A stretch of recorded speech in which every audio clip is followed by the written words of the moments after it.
One rainy night, a millionaire stopped his car when he heard a little girl crying in the storm. He never imagined her tears would lead him to the mother he once loved, and the daughter he never knew he had. But when the truth came out, could he ever earn back the family he lost?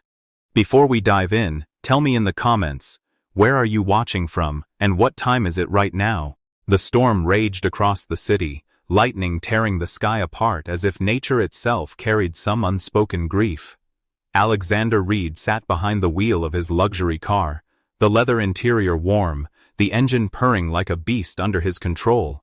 Yet inside he felt nothing but the same hollow ache that had followed him for years. Another meeting had ended with handshakes and contracts, another victory to add to his empire. But to him it was just another reminder that success could be as cold and lonely as the steel towers he owned. His blue eyes stared through the windshield, blurred by rain, his mind trapped in silence, when suddenly something pierced the rhythm of the storm, a sound, faint yet unforgettable. It wasn't thunder, nor the splash of water against pavement. It was smaller, sharper, fragile, a cry. At first he thought he imagined it, some echo of his own empty soul. But there it was again, trembling against the night air. He slowed the car, scanning the soaked street through his headlights, and then he saw her, a little girl, no older than 7, standing alone on the sidewalk as if the world had abandoned her. Her golden hair clung to her pale cheeks, raindrops rolling down like tears she didn't have strength left to shed. Her small arms wrapped around a schoolbag so worn it looked heavier than her entire frame, the straps sliding off her thin shoulders. Her shoes were soaked, one untied lace dragging in the puddles, and her knees trembled as though each second standing upright demanded all the courage she had left. Alexander's hands froze on the wheel. A scene like this didn't belong to his world of boardrooms and glass towers, yet he couldn't move. Something about her stillness in the chaos of rain unsettled him. Finally, almost against his will, he rolled down the window. The storm's breath rushed in, filling the car with the scent of wet asphalt and loneliness. His voice, when it came, was softer than he expected. "Are you lost?" The girl turned her head slowly, her wide blue eyes locking on his. For a moment, she didn't speak. Her lips quivered, as though even words had abandoned her. The storm roared above them, lightning flashing, thunder cracking, and just when Alexander thought she might collapse from silence, her voice broke through. Fragile, broken, yet heavy with something far too big for a child to carry. "My mommy," she whispered, her little chest heaving. "She's not waking up at home." The words hit Alexander harder than the storm outside. They slipped past every wall he had built around himself, slicing through the armor of a man who thought he no longer had a heart. His pulse quickened, his breath caught, and the world outside seemed to vanish, leaving only her small figure trembling in the rain and the unbearable weight of her confession. A part of him wanted to ask questions. Was her mother sick? Was she hurt? Was she gone? But another part already knew this night was not one he could walk away from. For the first time in years, Alexander Reed felt something powerful and terrifying. His heart dropping into his stomach, warning him that what awaited beyond this moment was not charity, not coincidence, but destiny. What was he about to walk into? Alexander stepped out of the car without hesitation, the rain pelting against his shoulders as the little girl tugged at his sleeve, urging him to follow. Her small steps splashed through puddles as they moved deeper into a forgotten part of the city, where street lamps flickered weakly and shadows clung to crumbling walls, each stride echoing with a sense of urgency that made his chest tighten. And though Alexander had walked through skyscrapers built with his wealth, never had he felt so out of place as he did now, trailing behind a child who seemed far too accustomed to darkness. They climbed narrow stairs of a building that reeked of mold and rust, the kind of place that bore silent witness to years of poverty, until finally she pushed open a door, and the sight inside made him still. The air was heavy with stale medicine and dampness, the floor scattered with unpaid bills and empty pill bottles, and there, on a worn couch beneath a thin blanket, lay a woman whose beauty could not mask the suffering carved into her face. Her skin was pale, her lips cracked, her chest rising faintly as though each breath was a battle, and Alexander knew instantly this was her mother, Grace, Lily ran forward, her voice breaking with fear. "Mommy, wake up!" As she clutched her hand and shook her gently, but the woman did not stir, her head rolling weakly to the side, her silence louder than the thunder outside, and Alexander felt a rush of helplessness he had not known in years. Instinct overrode logic as he strode forward, kneeling beside the couch, his fingers pressing against her wrist until he found it. The faint, fragile beat of a pulse that confirmed she was still clinging to life, but just barely, and relief mixed with dread surged through him because she was alive, yet slipping. For a moment his eyes swept across the room, the peeling wallpaper, the empty refrigerator visible from the cracked kitchen door, the single flickering bulb overhead. And something inside him twisted, the realization that this child had been living surrounded by shadows while he sat in mansions built of light. Without a second thought he slid his arms beneath Grace's fragile body, lifting her carefully, feeling how shockingly light she was, as though hardship had stolen her strength ounce by ounce, and the moment her weight pressed against him, his tailored suit became soaked with sweat and fever heat. Yet he didn't flinch, for in that instant she wasn't a stranger, she was a human life entrusted to his hands, and the terrified eyes of the little girl made him vow silently that he would not let her lose her mother tonight. Lily clutched his arm, trembling. "Gee," her voice almost swallowed by sobs. "Please, mister, don't let her go." And Alexander, whose world had revolved around contracts and profits, whispered back with a firmness that surprised even him, "I won't." He shifted her weight securely, pushed past the broken doorframe, and descended the creaking stairs with the girl close on his heels, each step pounding like a drumbeat of urgency in his chest, his mind racing with only one question: could he get her help in time? The hospital doors burst open as Alexander carried Grace in his arms, the cold fluorescent lights hitting his eyes while doctors and nurses rushed forward, their faces etched with focus as they pulled her onto a stretcher, attaching tubes, checking vitals, and shouting instructions that blurred into background noise, leaving only the sight of Lily clutching his sleeve like it was the last lifeline she had. Her small hand trembled, her wet hair stuck to her cheeks, and her lips quivered as she whispered in a voice so fragile it cut deeper than any words he had heard in boardrooms or courtrooms. "Don't leave me, please." And those words rooted him in place, a command heavier than any obligation he had ever signed, for in them was not just fear, but a desperate plea for safety, a plea no child should ever need to make.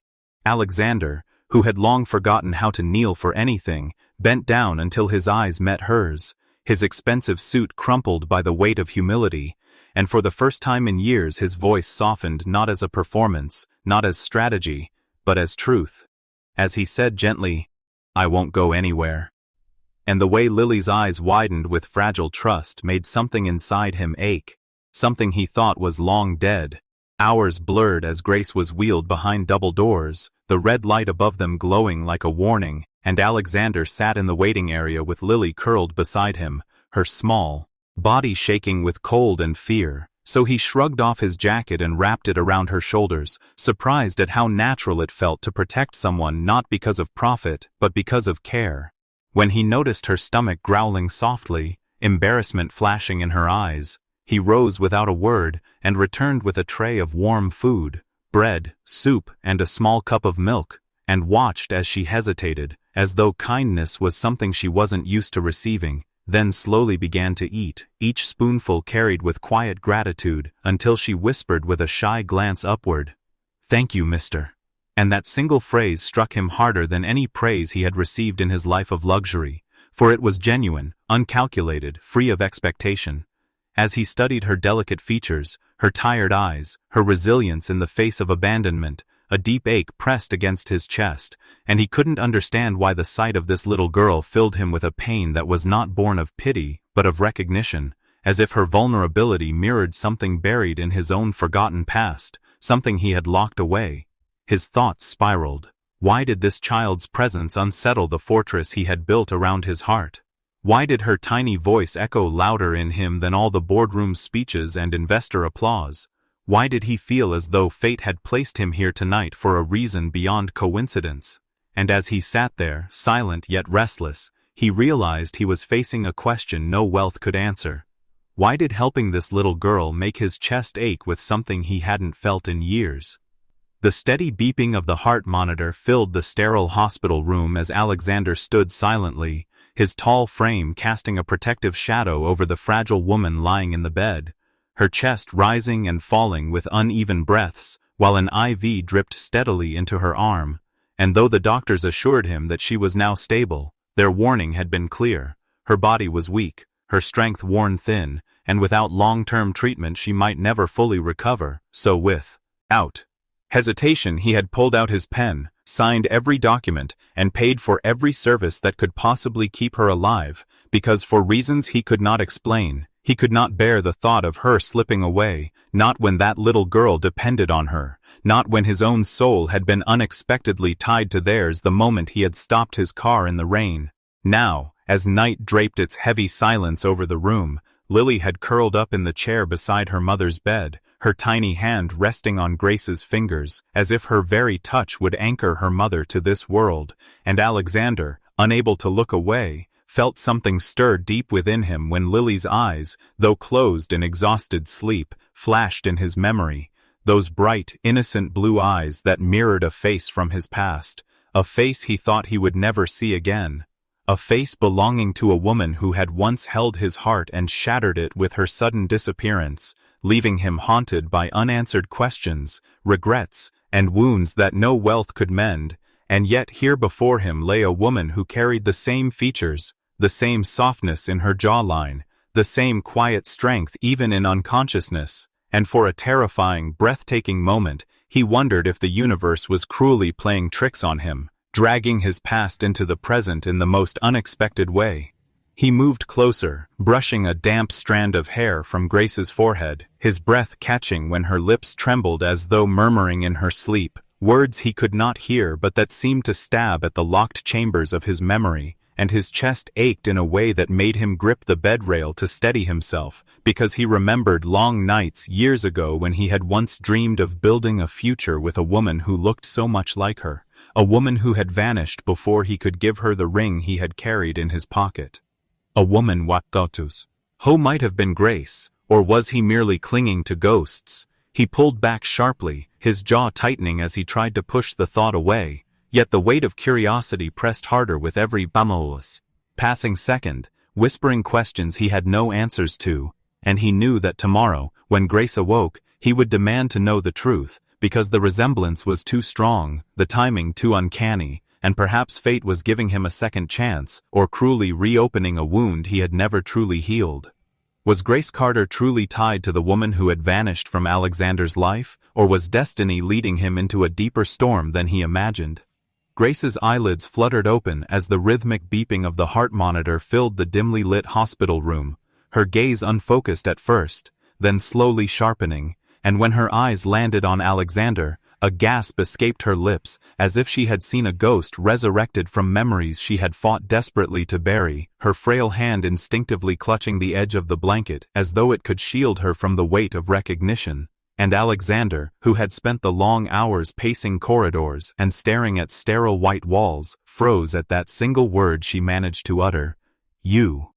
A word that carried years of unspoken history, accusations and regrets, and though his expression remained calm, his heart thundered as he leaned closer, his voice gentler than he had ever used in boardrooms or billion-dollar negotiations.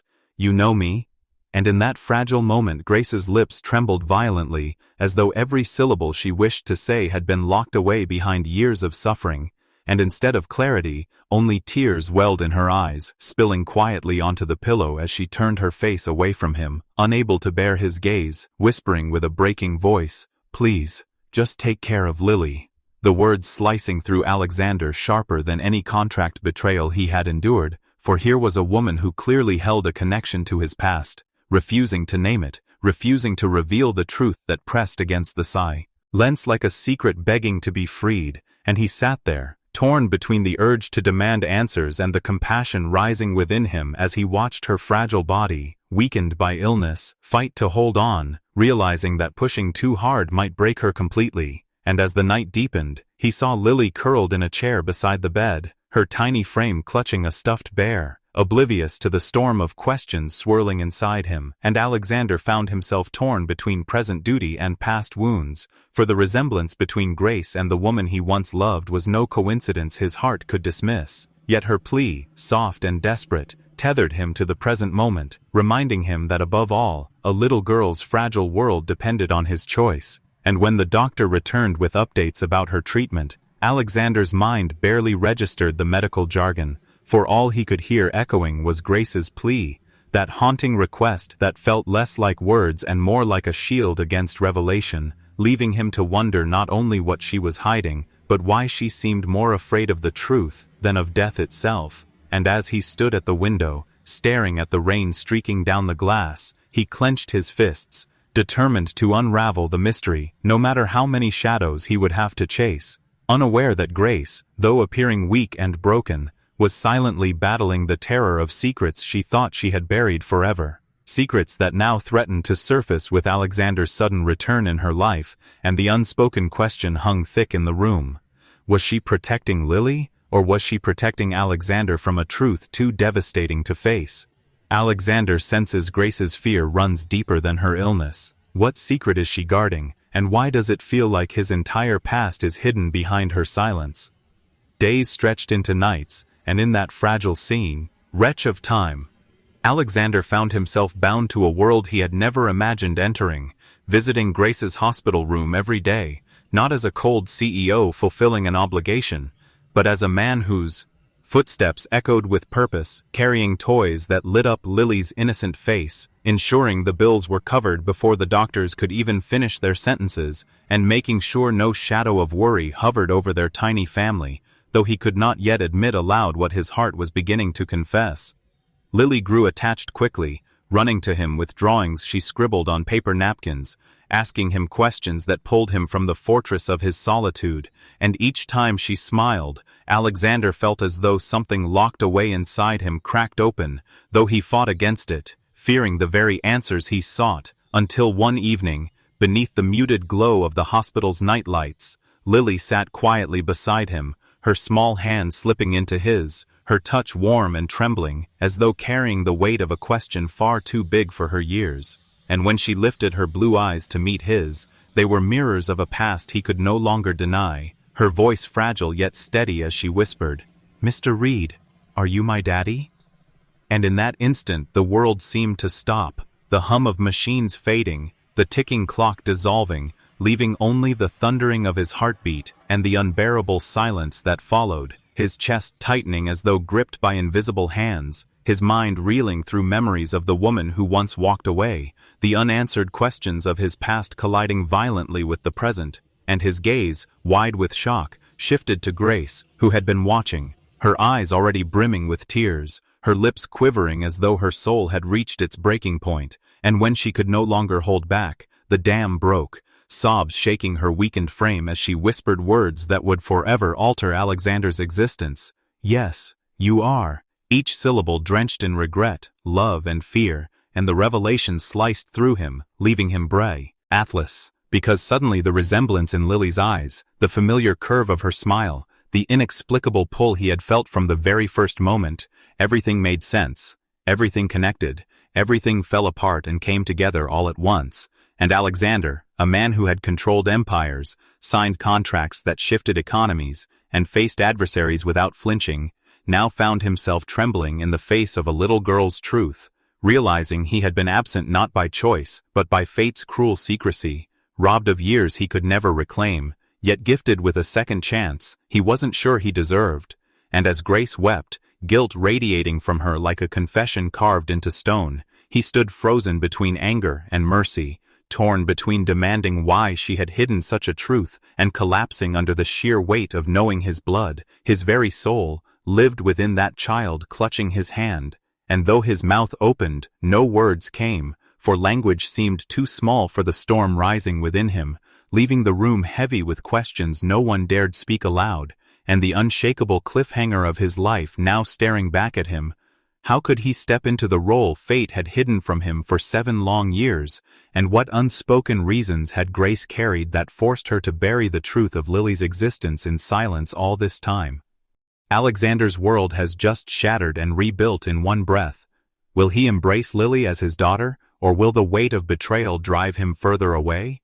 The silence after Grace's confession pressed against the walls of the hospital room like an invisible storm, heavy and suffocating, and Alexander, usually so composed, felt the weight of every breath as if the air itself had turned to stone, his mind spiraling back to the years he had buried under ambition, the long nights of chasing numbers and power, believing sacrifice was strength, only to realize now that in those very years he had lost something far more precious than any empire, and when Grace finally gathered her fragile courage to speak, her words cut deeper than any deal gone wrong, her trembling voice unearthing the history he had tried to forget, telling of a love once fierce and alive, torn apart not by lack of devotion, but by the ruthless walls his business demanded he build, and by the cruel prejudice of his family who had never seen her worth. And Alexander felt his chest ache as she described the moment she walked away, carrying not just her broken heart, but a life growing within her, choosing to protect her child from the rejection she feared his world would inflict. And each sentence struck him like a blade, carving out images of moments he had missed, the first cry of Lily's birth, her first steps, her laughter echoing in small rooms he had never set foot in, milestones erased from his reach, all because he had been blind to the love that once stood before him. And as Grace's tears slid silently down her cheeks, she turned from him, unable to meet his gaze, her words sharp with finality. "But you weren't." And those three words reverberated inside Alexander like a cruel verdict, shattering the fragile hope rising in his chest, for in them he heard not just truth, but condemnation, the undeniable fact that while he had been conquering boardrooms, his daughter had grown without a father, and the woman he once adored had suffered alone, and his own tears, hot and unrelenting, blurred his vision, because for the first time in years Alexander Reed, powerful, feared, untouchable, felt utterly powerless, standing on the ruins of choices he hadn't even realized he'd made. And yet deep within the ache was a desperate plea, a question clawing at his soul. Could there still be a way forward? A path to redemption, not through wealth or influence, but through humility, devotion, and the courage to stand where he had failed before. And as Lily stirred in her sleep, murmuring softly, clutching her bear tighter, Alexander's heart splintered further, for here was innocence untouched by his mistakes, a child who looked at him not with the disdain of betrayal, but with a fragile hope that perhaps he could still be the father she needed, and the weight of regret bore down on him, forcing him into a mirror he could no longer turn away from, reflecting a man who had everything yet nothing at all, and the unspoken question thundered between them in the sterile air: could he ever repair what time, pride, and silence had stolen? Or had Grace's heart already closed the door forever, leaving him to fight for trust in a battle where his opponent was not her, but the past he himself had built? As Grace's words linger like an open wound, Alexander must decide. Will he walk away consumed by regret, or will he fight to prove that a man once blind can learn to see what truly matters? Weeks melted into a rhythm Alexander had never known before, a rhythm not dictated by ringing phones or endless boardroom debates, but by the soft laughter of a child and the quiet strength of a woman who had once walked away from him. The cold CEO image that had shielded him for so long dissolved piece by piece as he discovered the warmth of walking Lily to school every morning, her small hand swinging in his, her excited chatter about drawings, friends, and dreams filling spaces in his heart that wealth had never reached. And every evening he returned not to an empty penthouse, but to the hospital where Grace rested, her recovery slow but steady, her smile growing less fragile each day as he sat by her bedside, telling her stories, listening to her voice grow stronger, and silently praying that one day she would forgive him fully. And in between those moments he made choices that astonished even himself, canceling meetings without hesitation, delegating power to those who once feared him, realizing that no empire mattered if it came at the cost of family, because what was an empire worth when he had almost lost the only people who could make him whole? And when the hospital fundraiser came, an event he had once attended only as a sponsor to flaunt wealth and influence, he walked onto the stage carrying not pride but humility, his gaze sweeping across the room filled with investors, staff, and strangers, yet all he could think of was the two faces waiting for him in the front row. And when he spoke, his voice cracked with a vulnerability he had never dared to show in public, confessing before the world, "I once thought success was money, power, and control. But I was wrong. True wealth is found in love, in kindness, in family. And I almost lost it all." And the silence that followed was unlike any applause he had known. A silence heavy with emotion, with hearts moved beyond words, until finally the audience rose as one, their eyes glistening with tears, clapping not for a billionaire's speech, but for a man who had finally found his truth. And as Alexander stepped down from the stage, he saw Lily's face glowing with pride, her arms reaching out for him as though she knew her words had been the spark that rebuilt everything. And Grace, her eyes wet yet shining with something softer than grief, something closer to forgiveness, extended her trembling hand, and when he took it, the weight of years of regret seemed to fall away, leaving only the fragile but real promise of a future. And Lily squeezed both their hands together, beaming, her innocent voice whispering, "Now we're a family." And in that single moment, Alexander understood that the journey from loneliness to belonging had not been written in contracts or sealed in money, but in the tears of a little girl crying in the rain, a cry that had shattered his silence, redirected his fate, and gifted him the life his heart had always searched for without knowing. And as the lights of the fundraiser glittered like stars overhead, Alexander realized that no empire, no fortune, no power could ever rival the treasure he now held in the clasp of two hands. And for the first time in his life, he was truly home. From a ruthless millionaire defined by emptiness to a father and partner defined by love, Alexander Reed's empire was no longer built on wealth, but on the unbreakable bond of a family reborn.